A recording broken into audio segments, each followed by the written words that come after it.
तो बच्चों section C देखो, क्वेश्चन नंबर 8 to 10।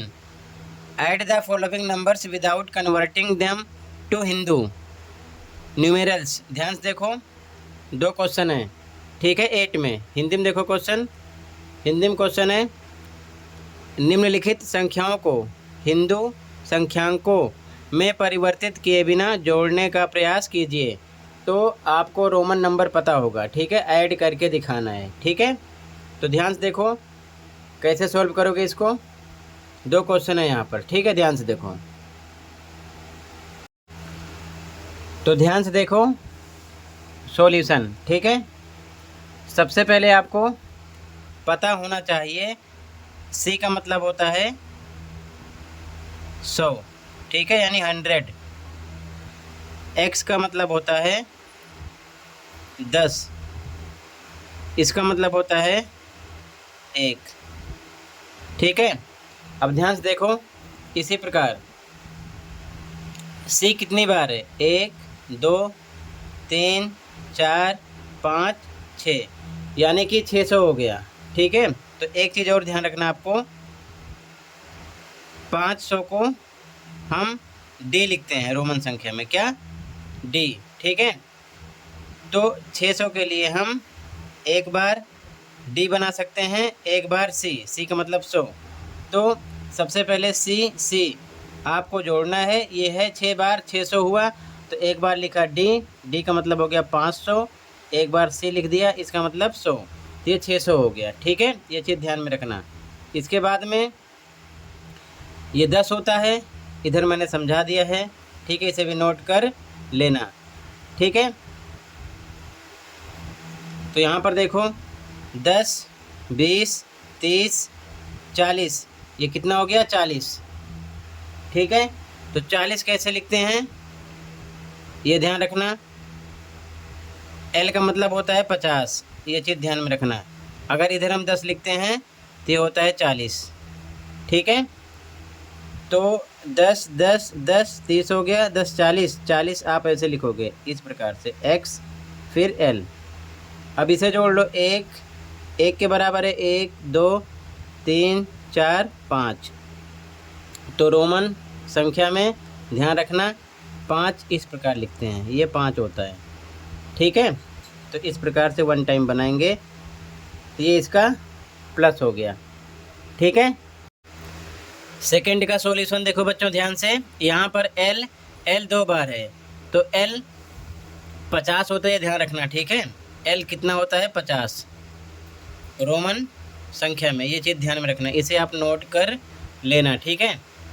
तो एल 50 50 100 हो गया, 100 के लिए हम सी लिख सकते हैं, तो एक बार लिख दिया यहाँ पर सी, क्या लिखा, सी, ये दोनों जुड़ गए, ओके। अब इसे देखो, एक्स कितनी बार है, 1 2 3 4 5, 5 बार है। तो ये 10 का होता है 1, तो ये 5 बार है, 50 हो गया, 10 20 30 40 50। तो 50 के लिए क्या लिखते हो, एल, ठीक है, ये हो गया एल 1 टाइम, ठीक है। यानी एल 100 हुआ, 50 50 100 हुआ, तो सी लिख दिया इसके लिए। एक्स को जोड़ोगे 10 20 30 40 50, तो 50 के लिए एल लिख दिया। अब यहाँ पर आ जाओ, ये है 5, ये है 5 यहाँ पर मेंशन किया, ठीक है ना, ये 5 होता है, ठीक है। तो 5 5 10 होता है, 10 एक बार इस प्रकार लिखते हैं, एक्स लिखते हैं, ठीक है।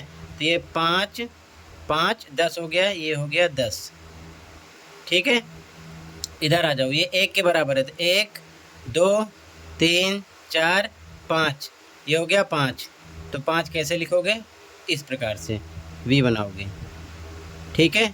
ये इसका प्लस हो गया, समझ में आ गई बात। क्वेश्चन नंबर 8 का फर्स्ट का आंसर सेकंड का आंसर हो गया, इसे भी आप नोट कर लेना। और ध्यान रखना m 1000 के लिए लिखते हैं, ये भी ध्यान रखना, ठीक है ना। तो m को भी नोट कर लेना, m बराबर 1000 होता है, ठीक है। ये चीज़ें नोट कर लो, ये भी काम आगे आएगा, बहुत सारे क्वेश्चन ऐसे आपको मिलेंगे, ठीक है। अगले क्वेश्चन पे आ जाओ, कहीं पर कोई डाउट होगा बताना, ओके। क्वेश्चन नंबर 9 है बच्चों, in a rhombus ABCD one angle is 50 degree, calculate all the other interior angles of the rhombus, also state the property used. Hindi में देखो क्वेश्चन नंबर 9 है, सम चतुर्भुज ABCD का एक कोण 50 डिग्री है, सम चतुर्भुज के शेष कोणों की माप ज्ञात कीजिए, प्रयोग किए गए गुण भी लिखिए, यानी रीजन भी लिखना है। ठीक है, तो ध्यान से देखो रीजन के साथ आंसर कैसे देंगे।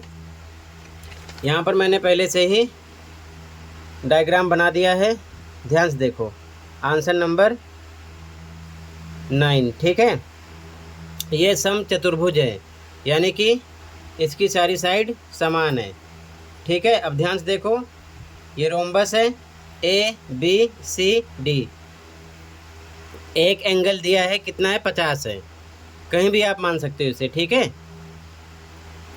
तो सबसे पहले हिंदी में लिखा दिया है, इंग्लिश वाले लिखेंगे given ABCD is a rhombus, ABCD is a rhombus English में लिखो, हिंदी वाले ABCD एक सम चतुर्भुज है। ठीक है, जिसमें एंगल D 50 है, क्वेश्चन में गिवन है तो एंगल D बराबर 50 लिख दिया। ओके, अब ध्यान से देखो सम चतुर्भुज में ध्यान रखना जो सम्मुख कोण होते हैं यानी अपोजिट एंगल्स इक्वल होते हैं, यानी D B के बराबर होगा, A C के बराबर होगा, और जो आसन्न कोण होते हैं यानी कि एडजेसेंट एंगल वो 180 के होते हैं, यानी अगर आप इसे ऐड करोगे तो 180 का होगा, या फिर A B ऐड करोगे 180 का होगा। इस प्रकार कोई दो आसन्न कोण यानी एडजेसेंट एंगल ऐड करोगे 180 का होगा। ठीक है, और सम्मुख कोण कितने के होंगे, सेम होंगे। ठीक है ना, तो यहाँ पर D पता है, तो D का अपोजिट एंगल कौन सा है, B है।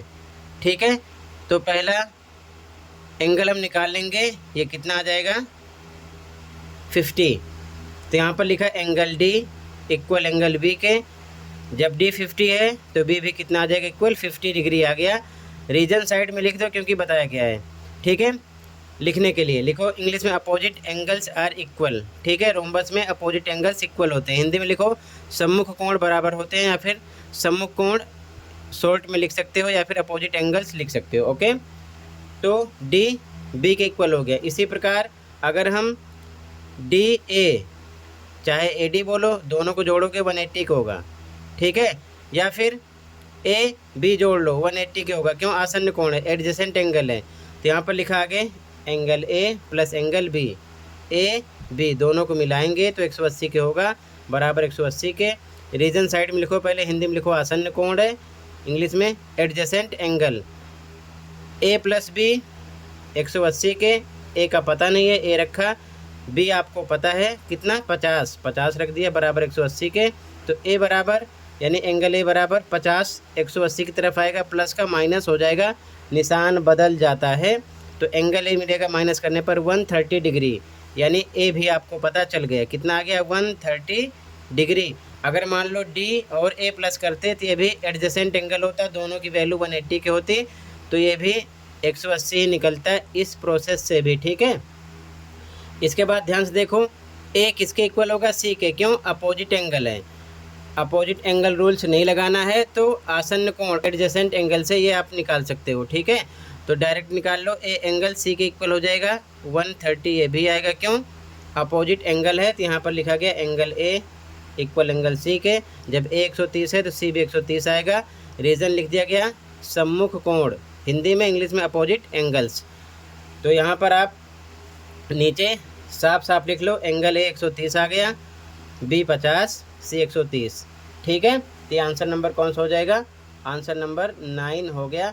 ऐसे ही लिख लो, कहीं पर कोई डाउट होगा बताना, बस ध्यान रखना है कि रोम्बस में यानी कि सम चतुर्भुज में सम्मुख कोण अपोजिट एंगल बराबर होते हैं, D B के इक्वल होगा, A C के इक्वल होगा, और जो एडजेसेंट एंगल होता है यानी कि आसन्न कोण 2 प्लस करने पर 180 का निकलता है, तो कोई सा भी आप ऐड करके 180 के इक्वल रख के अगर एक पता है तो अगला निकाल सकते हो। ठीक है, आंसर नंबर 9 हो गया। अगला क्वेश्चन देखो, कहीं पर कोई डाउट होगा बताना। ओके, आगे देखो क्वेश्चन नंबर 9 का, और यहाँ पर मेंशन है if PAIR and RODS are two rectangles find angle IOD। ध्यान से देखो IOD हमको निकालना है। ठीक है, IOD ये निकालना है इतना। ठीक है, हिंदी में देखो क्वेश्चन ध्यान से, हिंदी में अथवा वाला क्वेश्चन है 9 का। यदि पेयर यानी कि PAIR और RODS दो आयत हों तो एंगल IOD का माप ज्ञात कीजिए। IOD, ध्यान से देखो, IOD ये हमको इतना निकालना है, ठीक है। तो ध्यान से देखो कैसे सॉल्व करोगे इसको।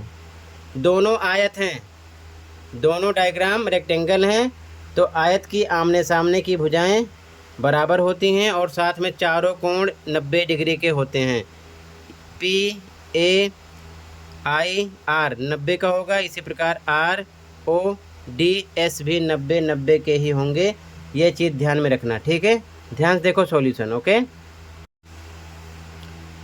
तो ध्यान से देखो बच्चों, 9 का अथवा वाला क्वेश्चन हमको निकालना है IOD। तो IOD equal to question mark है, ठीक है। तो सबसे पहले ध्यान से देखो, हमें IOD ये निकालना है, ठीक है। सबसे पहले आप ट्रायंगल पर फोकस करो। ट्रायंगल का नाम है ROI, ठीक है, ये ट्रायंगल, ठीक है। यहाँ पर ध्यान रखना, 1 लिख दिया मैंने। इस डायग्राम पर फोकस करना, ROI। तो इंग्लिश में लिखो इन ट्रायंगल ROI, हिंदी में त्रिभुज ROI में ध्यान से देखो, ये 30 है, ठीक है, गिवन है यानी दिया है।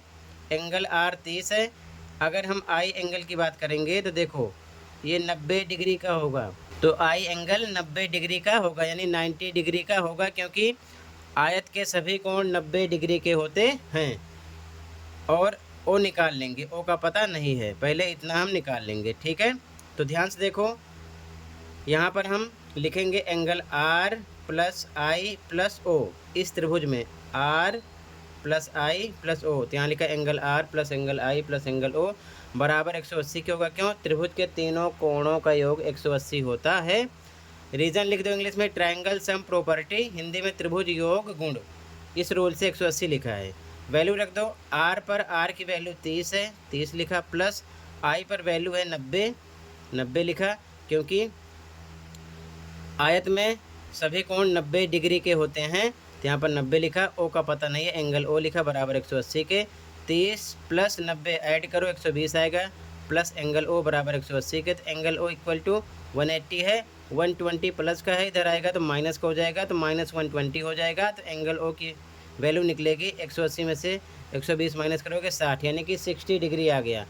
O का पता चल गया, ये इतना आपका आ गया। ध्यान से देखो कितना, 60 डिग्री, ठीक है, कितना आ गया, 60। ये चीज़ ध्यान में रखना। अब हमको निकालना है एंगल IOD। अब ध्यान से देखो, अगर आप एंगल O पर फोकस करोगे तो जो दूसरा आयत है RODS, तो O एंगल 90 का होगा। ये कितने का होगा, 90 का, पूरा ये 90 का होगा। ये चीज़ ध्यान में रखना, 90 का होगा। यहाँ से यहाँ तक ये इतना आपका 60 है, ठीक है। तो ध्यान से देखो, इसका पूरा नाम है एंगल ROD, एंगल ROD, ये पूरा बराबर कितने का होगा, 90 का। यहाँ लिखा गया एंगल ROD में दो एंगल ऐड हैं, एक का नाम है RO, ये वाला I, ये 60 का है ROI। तो एंगल ROI प्लस दूसरे का नाम है एंगल IOD। देखो ये इतना जो है ये है ROI लिखा गया प्लस पे प्लस, और इसका नाम इतने का IOD इतने का लिखा गया, बराबर होगा 90 के, ठीक है। अब ध्यान से देखो, ROI पता चल गया, ROI निकाल चुके हो, इतना 60 है, तो इसकी जगह 60 रखा, प्लस एंगल IOD बराबर 90 के। तो एंगल IOD बराबर 60, 90 की तरफ आएगा, प्लस का माइनस हो जाएगा, तो एंगल IOD आएगा 30, यानी कि ये इतना हमें मिलेगा 30। कितना आएगा, ये 30, ठीक है। यही हमको निकालना था, ठीक है। तो ये आंसर नंबर 9 का अथवा का आंसर हो जाएगा, ठीक है। ऐसे लिख लो, कहीं पर कोई डाउट होगा बताना, ठीक है। डायग्राम बना लो, ठीक है। अगले क्वेश्चन पे आ जाओ। ये क्वेश्चन नंबर 9 का और वाला आंसर हो गया, ठीक है। अपने मीडियम का ध्यान देते हुए लिख लो। अगले क्वेश्चन पे आ जाओ। अगला क्वेश्चन है बच्चों question number 10, expand the following. यहाँ पर दो क्वेश्चन है, फर्स्ट सेकंड। हिंदी में देखो, हिंदी में क्वेश्चन है निम्नलिखित के विस्तारित रूप लिखिए। 2 क्वेश्चन है, ठीक है। सॉल्यूशन देखो ध्यान से इसका।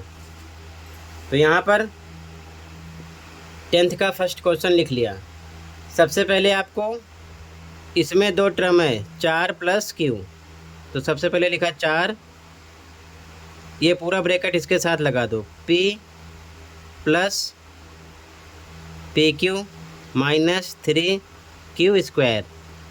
इसमें जब 4 लिखा तो बचा प्लस क्यू, तो फिर से लिखो प्लस क्यू, यहाँ पर पूरा ब्रैकेट इसके साथ भी लगाओ, p plus P Q minus 3q square. ध्यान से देखो, 4 लिखा, पूरा ब्रैकेट इसके साथ लगाया, फिर प्लस क्यू बचा था लिखा, पूरा ब्रैकेट इसके साथ भी लगाया, ठीक है। बारी बारी दोनों के साथ इसे ऐड किया। अब ब्रैकेट खोलो, तो ब्रैकेट खोलोगे तो मल्टीप्लाई करते हैं। 4 का p से मल्टीप्लाई करो, कितना आ जाएगा 4p प्लस पे प्लस, फिर 4 का pq से मल्टीप्लाई करो तो आ जाएगा 4pq माइनस पर माइनस, 4 का 3q स्क्वायर से मल्टीप्लाई करो तो आ जाएगा 4 3 12, साथ में q स्क्वायर। ये इतना सॉल्व हो गया, यहाँ पर पहुँच गए, प्लस पे प्लस लगा दिया। इसमें भी सेम प्रोसेस, q का p से मल्टीप्लाई करो तो हो जाएगा pq, ठीक है, प्लस लगा दिया। q का pq से मल्टीप्लाई करो तो हो जाएगा pq डबल टाइम हो जाएगा, q स्क्वायर हो जाएगा, यहाँ पर आ गया, माइनस लगा दिया। q का 3q स्क्वायर से मल्टीप्लाई करो तो आ जाएगा 3q, यहाँ पर 2 बार है पावर, यहाँ पर 1 बार है तो 3 बार हो जाएगा, 3q क्यूब हो जाएगा, ठीक है। अब ध्यान से देखो, यहाँ पर आपको देखना है कि सेम टर्म कहाँ पर है। जैसे कि 4p यहाँ पर है तो 4p कहीं पर भी नहीं है, ठीक है, तो लिख दिया 4p ऐसे ही, ठीक।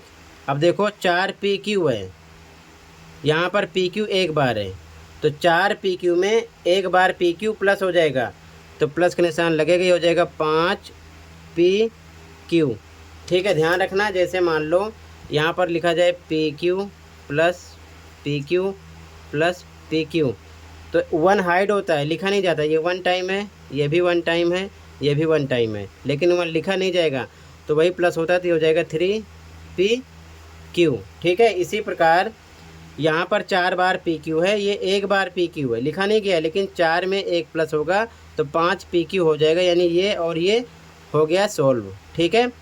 बचा हुआ टर्म है -12q स्क्वायर। सेम क्यों लिखा गया, क्योंकि q स्क्वायर में कुछ भी नहीं है, ठीक है ना। फिर यहाँ पर प्लस बच रहा है pq स्क्वायर, इसमें pq स्क्वायर है, p भी साथ में है, इसीलिए सेम लिखा जाएगा। फिर -3q क्यूब हो गया।